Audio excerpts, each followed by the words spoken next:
talk more about this. Joining me now is Hassan Shibli, the Chief Executive Director of the Florida chapter of the Council on American Islamic Relations. It's good to have you here in the studio. Thanks for joining us. I want to first get your reaction to some of the rhetoric we've been hearing from the presidential candidates, namely Donald Trump, who is doubling down on his proposal to ban Muslims from entering the country, and a lot of critics saying that he's painting Muslims with a broad brush. He's offending the U.S. Constitution. He's offending the Bill of Rights. He's offending the very principles of liberty and justice and diversity that make America one of the best places in the world to live. It's because of freedom of religion and liberty, which Trump is undermining. He's playing right into the hands of extremists, right into the hands of terrorists. Our enemies can never destroy us. We can only destroy ourselves if we allow fear and hate to turn us against each other and undermine the principles of liberty and justice that make America so great. I think he's dangerous for this country, quite frankly. You and your staff with CAIR were in Orlando. Well, you were there yesterday. Correct. Meeting with the victims' families. Correct. Why was it important for you to be there, and what was the response from them? Well, we at CAIR Florida have built one of the strongest and most active civil rights organizations in the state. We represent any victim of discrimination, harassment, or hate crimes, regardless of their race, religion, ethnicity, or sexual orientation. So, of course, the minute we heard about what happened, we sent our staff there, and we've been working day and night to provide assistance.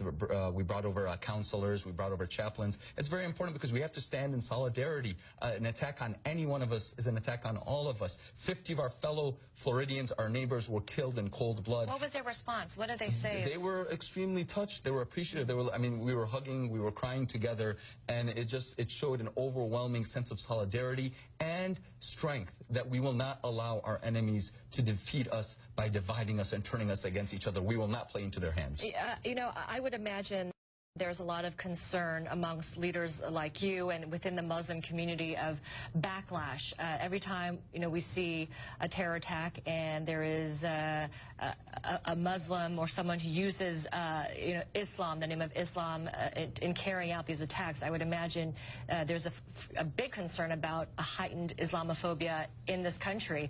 Are you experiencing that? Yes, our biggest concern is, of course, always for the victims. After that, unfortunately, we did notice that since last year, in Florida in particular, there's been a 500% increase in anti-Muslim hate crimes. Wow. And that's reflective of the hundreds in percentage of increase in anti-Muslim hate crimes that is happening nationwide. We can't allow violence to lead into further violence. Only today we heard of another mosque being attacked in Florida.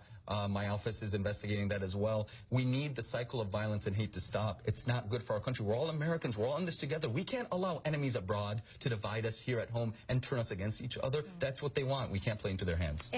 Hassan, there are also questions about the motive of this gunman in the Orlando massacre, questions about whether or not he was gay. There have been reports that he frequented this nightclub, that the LA Times also reporting that he was on a gay dating app.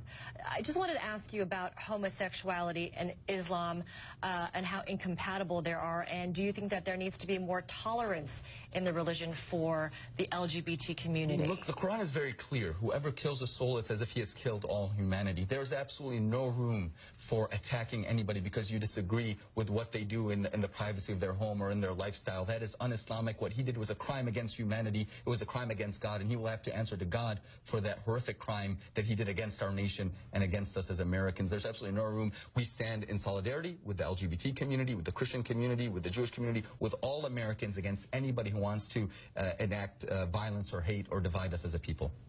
Good to get your perspective, and thank you so much for taking the time. Hassan Shibli, the Chief Executive Director of CAIR Florida. Thank you.